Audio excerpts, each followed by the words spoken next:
Good evening, fellow believers. Here's chapter 10 of Mountain of Spices. Mountain of Calamus, gentleness, the terror of love. A light breeze was blowing over the mountains in the very early morning when the king and grace and glory came just before sunrise to the mountain of Calamus, where the spices of gentleness were cultivated. As they approached the slopes of this mountain, they heard a soft musical sound like the murmur of water on far off seas. This music became more audible the nearer they approached, and definite cadences became distinguishable, as though a very soft but low but lovely song was being played by a great multitude of sweet-toned instruments performing in exquisite harmony. When they reached the slopes of the mountain, Grace and Glory stood still in delighted surprise, for stretching before her were fields of slender reeds, swaying in the breeze and tossing lightly in rhythmical motion like waves on a slightly rolling sea. On this sea there were lines of foamy white crests, for at that season of the year the reeds were all flowering, and each sheath had opened out into a frothy white cobweb around the brown stamens. It was the wind blowing through the sea of gently swaying reeds which produced the low musical murmurings which so delighted her ears. But as they paused on the edge of the slope, they heard also the sound of several flute-like notes, and then they saw that a group of the king's shepherds had gathered up there, and before descending to the valley below, they had cut several of the reeds and were forming them into shepherds' pipes.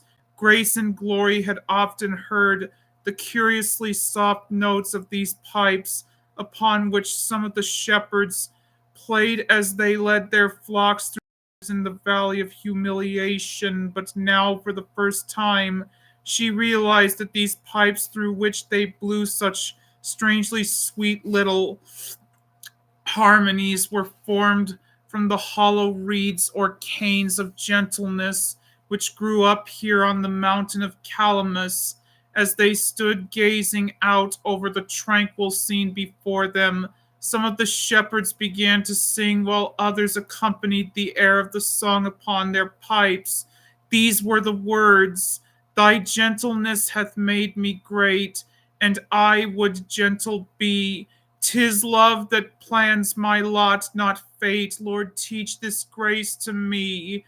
When gales and storms thy love doth send, that I with joy may meekly bend. Thy servants must not strive nor fight, but as their master be. 'Tis meekness wins, not force nor might.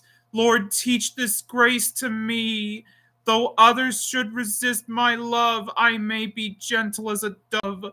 When presently they went on their way, the king began to tell his companion about the reeds of gentleness.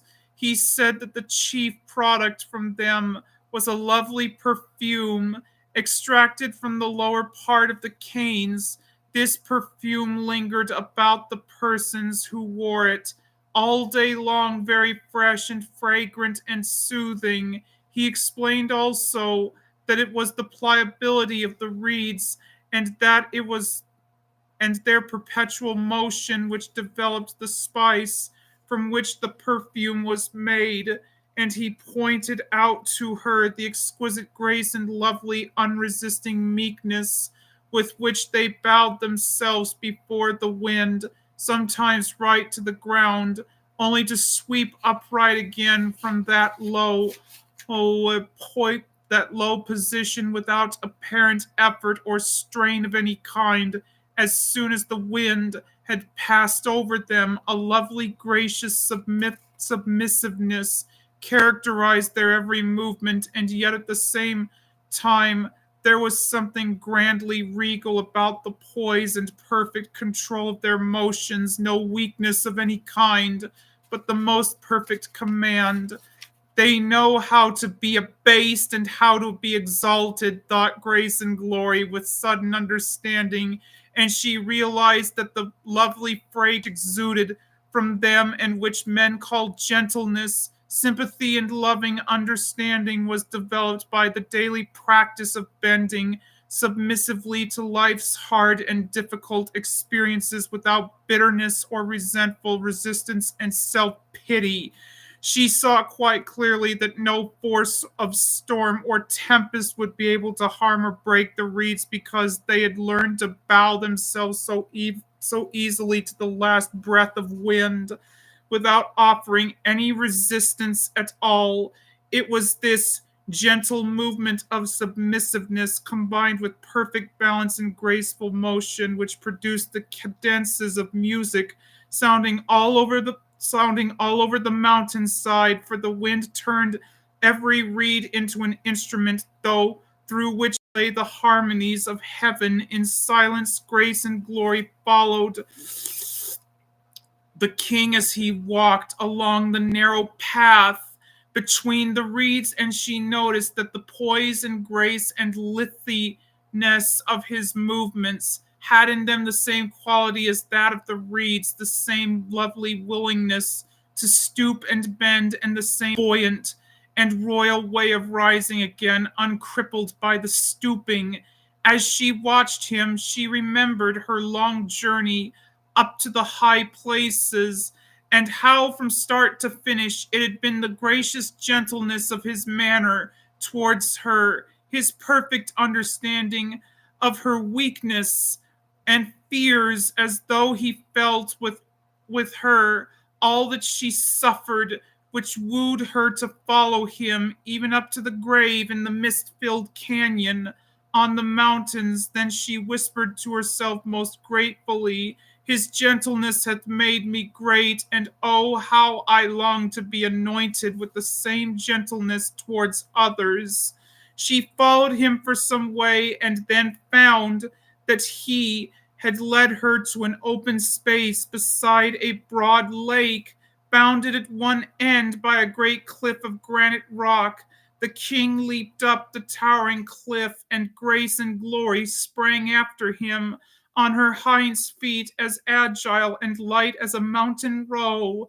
They seated themselves upon the topmost pinnacle of the rock, as upon some lofty throne, and from there looked out over the lake and the field swaying reeds. Everything spread out before them seemed to be swaying in the wind. There were long ripples on the waters of the lake, and long ripples of the beds on the beds of reeds, but they themselves were seated upon immovable granite rock. Rock as sternly unyielding as the reeds below were unresisting. This contrast became very vivid to the consciousness of Grace and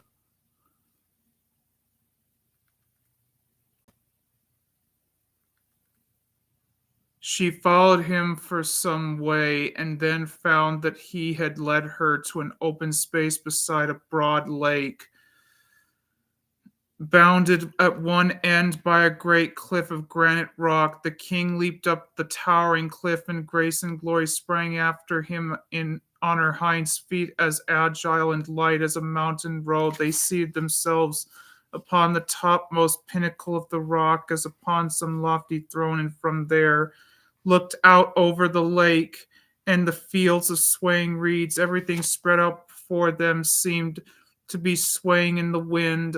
There were long ripples on the waters of the lake, and long ripples on the beds of reeds, but before themselves were seated upon immovable granite rock, rock as sternly unyielding as the reeds below were unresisting. This contrast became very vivid to the consciousness of Grace and Glory as she sat up there on the rocky throne beside the King of Love. On the one hand, she saw the terror of the grandeur of the rocky cliffs, and on the other, the grace and gentleness of the reeds which clothed the mountain slopes. The terror and the beauty of love. The words suddenly came into her mind with such force and clarity that she turned and looked at the king to see whether he had spoken them. What is it? He asked in answer to the wondering look she turned upon him. My lord, she said, I have another question to ask you. You have brought me here to the mountain of Calamus, where the reeds of gentleness grow, and I know so much about the gentleness of your love in my own experience. But is there another side to love? Can love be terrible as well as gentle? Is love really like a consuming fire which cannot be approached without fear and trembling?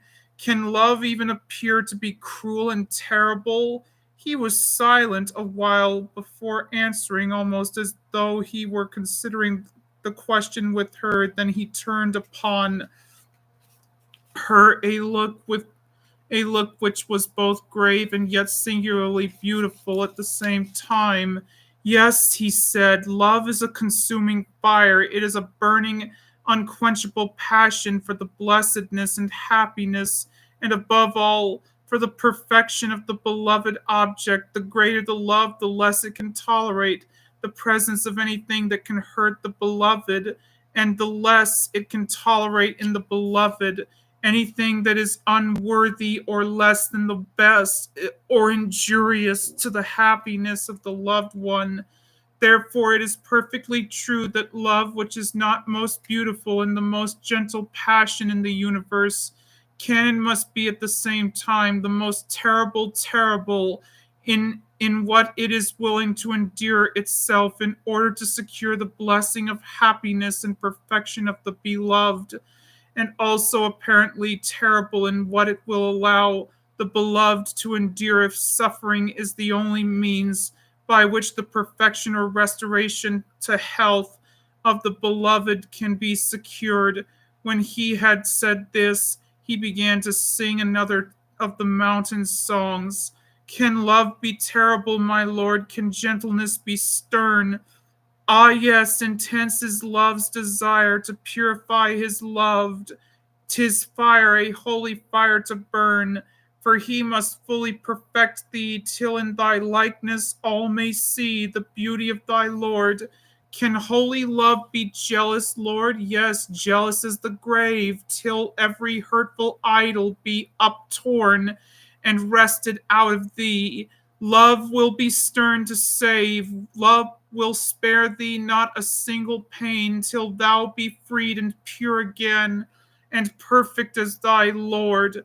Can love seem cruel, O my Lord? Yes, like a sword, the cure. He will not spare thee, sin sick soul, till he hath made thy sickness whole, until thine heart is pure. For oh, he loves thee far too well to leave thee in thy self made hell. A Savior is thy Lord, grace and glory sat by his side on the great throne. Looking down and yet further down the valley so far below, she thought of the people who lived down there so far away from the kingdom of love, but most especially she thought of the miserable, terrified old Lord Fearing beside whose deathbed she had so recently stood, and of many others whom she knew who lived as though the Lord of love did not exist, and her heart was overwhelmed within her, overwhelmed with the terror of love, and yet comforted by it too. Then she looked up into the face of the king, and what she saw there left her absolutely silent, but with this one thought shining in her mind like a clear lamp: he made us. He knew what he was doing. It is love alone which can make all the agony and torment which men bring upon themselves and others explicable. For I see it is the means used by his inexorable will to save us and to make us so perfect that his love can be completely satisfied. Behold the beauty and the terror of the love of God. Well, fellow believers, that was great reading that chapter to you guys for the first time in days. I will see you later and read the next chapter, or when I am ready to do it. God bless all of you and have a wonderful day in the grace of Jesus Christ. Good night, fellow believers. Amen.